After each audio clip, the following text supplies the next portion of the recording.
are the challenges you have experienced and encountered that when you expand Brandon Medical to Asia, and what are your advice to them? It's extremely competitive, and I think what a lot of businesses miss is you have to up your game. It's also very dynamic. I mean, the pace of market change is electric, but then there's a dichotomy. There's that electric pace of change, but also you have to be extremely patient, and you have to invest time in developing those trusted relationships.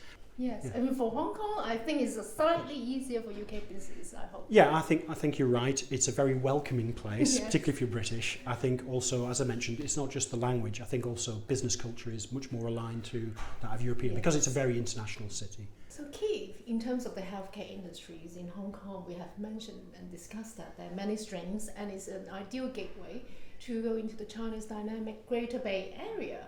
Do you think with the growth of the GBA is a good opportunities for healthcare sector's businesses to tap into the China market? Absolutely. I think I was just reflecting on the fact when I first visited Hong Kong in 1996, I took the train to Shenzhen, and it took more than an hour, well over an hour. Yes, wow. Well over an hour, and now it's 15 minutes. And I think that's a reflection of how much the connectivity of that region has been developed at a lightning pace. So that's a huge opportunity.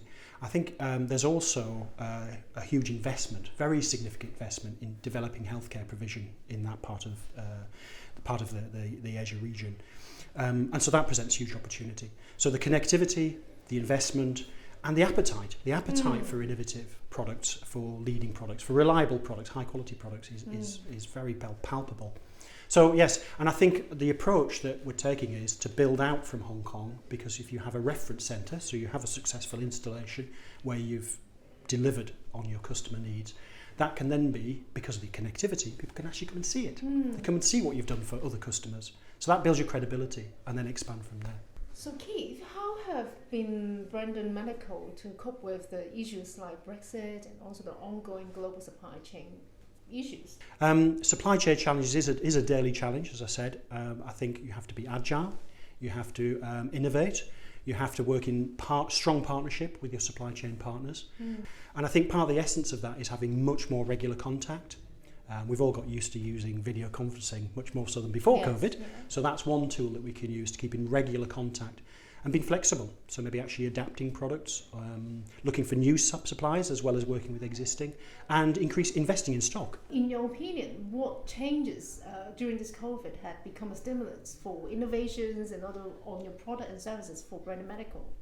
Yeah, I think one thing that became very apparent during the COVID crisis is how underprovided intensive care is in many, many hospital settings.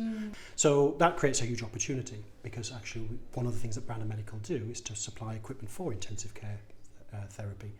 I think the other is there's now a huge backlog in almost every country of elective surgery, because that was postponed during COVID. So that's another big opportunity. But it's not just about returning to business as usual.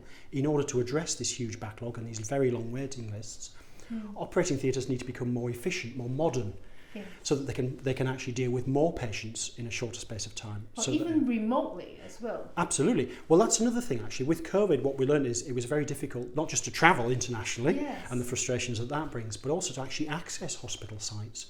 So one other theme that we've been working hard on is things like remote condition monitoring. So monitoring the equipment remotely, maybe making an intervention if needed, and being more proactive in how we maintain that and service that equipment. So without giving too much away, can you give us some insight about what is your future plans for Brandon Medical?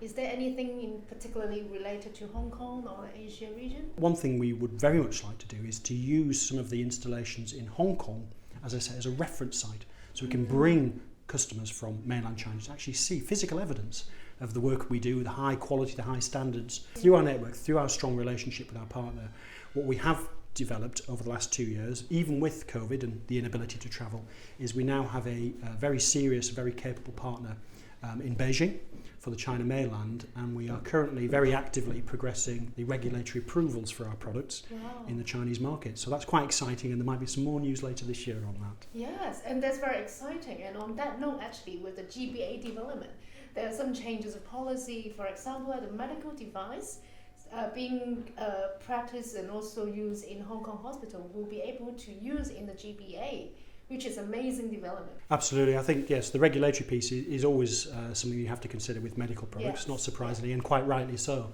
And it can be hard to navigate that path, but what's really helpful is if you have a partner who understands that and is supportive through that process. Mm-hmm. And it does take a while. We've been working on it now almost 2 years, but we're getting very close to having a certification, and we're really excited about actually launching product and seeing the first installations in mainland China. And hopefully you'll be able to go to China and Hong Kong soon to see this new product. I hope so, yeah. I'm very much looking forward to that.